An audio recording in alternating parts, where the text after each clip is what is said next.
दोस्तों, ओला electric mobility limited की बात करें तो स्टॉक के अंदर जो गिरावट हुई थी वो थम चुकी है। और इसके पीछे सबसे बड़ा जो फैसला है बॉम्बे हाई कोर्ट से आया है, जहां पे जो फाउंडर है भाविश अग्रवाल, उनके ऊपर जो अरेस्ट की तलवार लटक थी उसको रोक दिया गया है। फिलहाल उनको स्टे किया है ऑर्डर को। तो इससे एक पूरा माहौल ही बदल गया है। तो देख सकते हो कि यहाँ पे ओला इलेक्ट्रिक मोबिलिटी तो ऑलरेडी अपने बिजनेस की वजह से बहुत ज़्यादा परेशान है। यहाँ पे कंपनी का बिजनेस चल नहीं रहा है, कंपनी का सेल गिर रहा है, और दूसरी तरफ फाउंडर के ऊपर इस समय जो पुराने सारे मामले हैं उसकी वजह से प्रॉब्लम हो रही है। ऐसे में क्या स्थिति बन रही है आगे? क्या ओला इलेक्ट्रिक मोबिलिटी जो लगातार गिरते हुए काफ़ी नीचे आ गया है, अपनी आईपीओ प्राइस से बहुत नीचे, लोगों को भारी नुकसान हुआ, क्या आने वाले समय ओला इलेक्ट्रिक मोबिलिटी फिर बेहतर करेगा? और क्या निवेशकों को फ़ायदा हो पाएगा स्टॉक में? समझने की कोशिश करेंगे। बड़े फंड हाउस का रुझान कैसा है स्टॉक को लेकर? क्या वो खरीदारी कर रहे हैं? लेकिन फ्रेंड्स, उससे पहले अगर आप पहली बार हमारे चैनल पे आए तो चैनल को सब्सक्राइब कर दीजिए, एक बेल आइकॉन दबा दीजिए ताकि जब भी नया वीडियो बने पहला नोटिफिकेशन आपको मिले। वीडियो पसंद आए तो लाइक से जरूर कीजिए। चलो फ्रेंड्स, वीडियो स्टार्ट करते हैं। मैं हूँ आपका दोस्त एस बी दवे और हमारे अपने चैनल ऑनलाइन कमाई में आपका बहुत बहुत स्वागत। सबसे पहले ओला इलेक्ट्रिक मोबिलिटी लिमिटेड के कारोबार की बात करें, 28.19 पर इस समय स्टॉक आपको ट्रेड करता हुआ दिखाई देगा, जहाँ पे 0.75% की तेजी है। तो यहाँ पे आप देखो कि हल्की सी गिरावट के साथ इसकी शुरुआत हुई थी 27.95 पर, क्लोजिंग कल 27.98 पर थी गिरावट के साथ, और 27.79 का लो भी बना। परंतु जैसे खबर निकल कर आई कि बॉम्बे हाई कोर्ट ने जो अरेस्ट है उस पे स्टे लगाया, तो इसने ज़बरदस्त दौड़ लगाई और 29.35 तक चला गया। तो काफ़ी अच्छी तेज़ी बनी। उसके बाद में थोड़ी-सी इसमें फिर प्रॉफ़िट बुकिंग भी आ गई। कुछ निचले लेवल से लोगों ने खरीदारी की थी गिरावट में, उन्होंने प्रॉफ़िट बुक की, जिसकी वजह से स्टॉक थोड़ा फिर नीचे आ गया।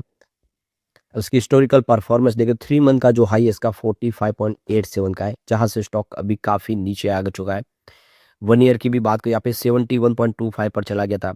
पिछली बार जब आप देखें, गवर्नमेंट ने पीएलए स्कीम के अंदर इसको बेनिफिट दिया, तो पीएलए स्कीम की वजह से अनाउंसमेंट के बाद ही स्टॉक ने दौड़ना शुरू किया। 39 के आसपास जो स्टॉक था वो 71 तक चला गया, लेकिन इसने 76 का जो आईपीओ प्राइस था उसको टच नहीं किया।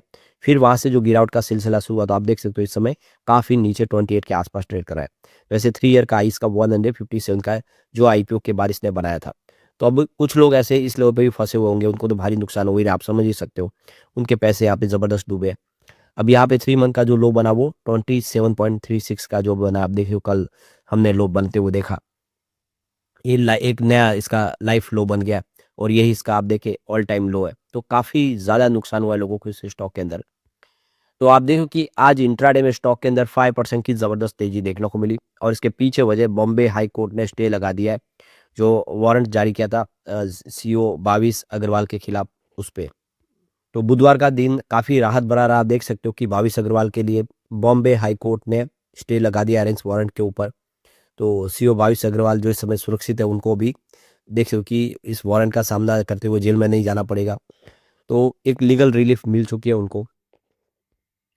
तो ये आप देख ही सकते हो कि अरेस्ट वारंट जो है जारी किया गया था डिस्ट्रिक्ट कंज्यूमर कमीशन की तरफ से साउथ गोवा में। तो कोर्ट ने ये एक्शन लिया भाविश अग्रवाल के खिलाफ, क्योंकि उनको यहाँ पे हाजिर होने के लिए कहा गया था। तो डिस्ट्रिक्ट कंज्यूमर कमीशन के पास उन्होंने अपनी जो हाजिरी देनी थी वो हाजिरी नहीं दी, जिसकी वजह से उन्होंने ये फैसला किया, उनको अरेस्ट वारंट निकाला।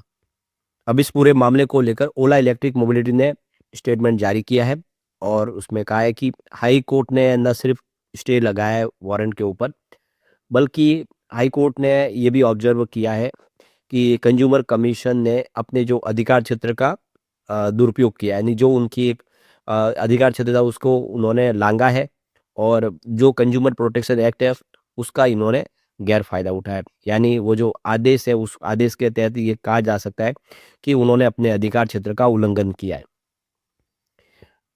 तो साथ में कंपनी ने मीडिया से भी कहा है कि वो ऐसी स्पेकुलेशन के ऊपर जो चल रही अफवाह है उसका ऊपर ध्यान न दे।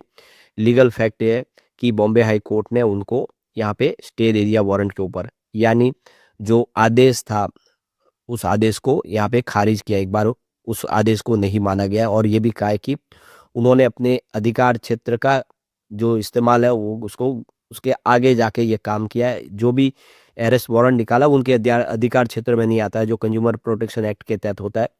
तो बिल्कुल आप देख सकते हो कि राहत मिली है भाविश अग्रवाल को।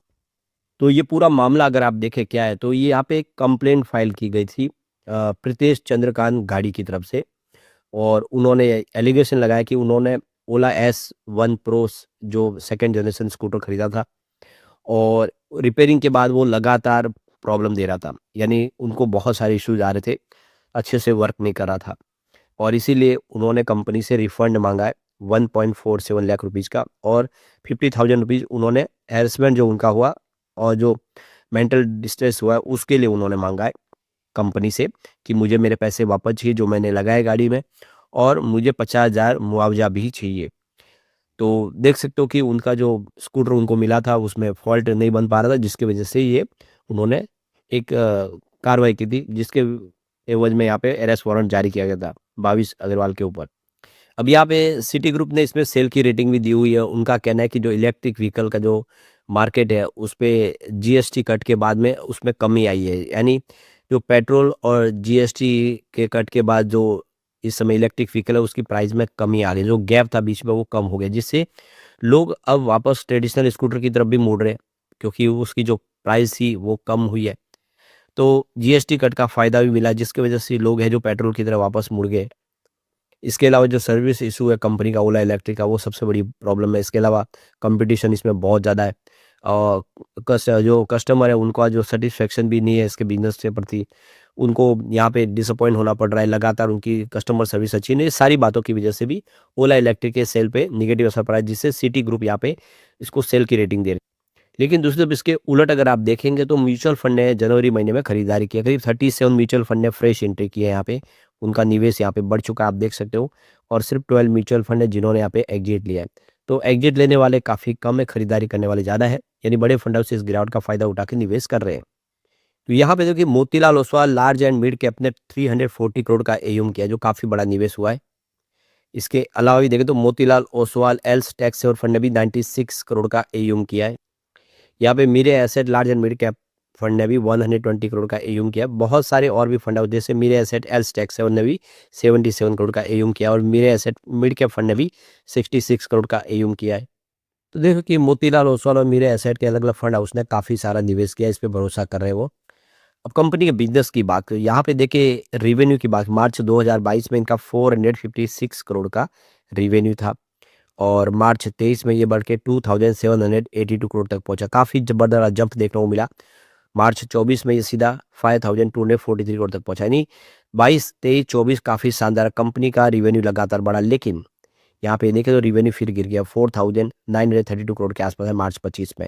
यानी रिवेन्यू में ब्रेक लग गया। अब बात करें कंपनी का ऑपरेटिंग प्रॉफिट की, तो -784 करोड़ था, देख सकते हो कि मार्च 22 में। यह 23 में और बढ़ के -1472 करोड़ तक पहुंच गया, और 24 में ये -1584 करोड़ तक पहुंच गया। आप देखिए इसमें और कमी आई, और इसके अलावा यहाँ पे देख सकते हो कि ये और गिरते हुए 2276 करोड़ माइनस तक पहुंच गया। यानी ऑपरेटिंग प्रॉफिट लगातार कमजोर है, और निगेटिव तरीके से आप देख ये बढ़ता ये दिखाई देगा। यानी कंपनी का जो प्रॉफिट है वो गिर रहा है, और लगातार साल दर साल गिर रहा है। ये एक चिंता की बात है। लेकिन अब स्टॉक इतना गिर चुका है कि यहाँ से एक उम्मीद है कि बेहतर करेगा कंपनी के बिजनेस में, लेकिन ग्रोथ की आवश्यकता ज़रूरी है। तो कुल मिला के ये अभी फिलहाल स्टॉक थोड़ा सा डाउन ट्रेड में चल रहा है, रिस्की है। लेकिन फंड जिस तरह से बड़े फंड हाउस खरीदारी करे, आशा है कि आगे उसमें कुछ फिर बेहतर कर पाएगा। लेकिन फ्रेंड्स, कोई भी इन्वेस्टमेंट करने से पहले अपने फाइनेंशियल एडवाइजर से एडवाइस ले ले, या अपना खुद का रिसर्च करे, क्योंकि मैंने वीडियो आपके एजुकेशनल पर्पज के लिए ही बनाया। वीडियो पसंद आए तो लाइक से जरूर कीजिए, और चैनल को सब्सक्राइब कर दीजिए। Thank you friends.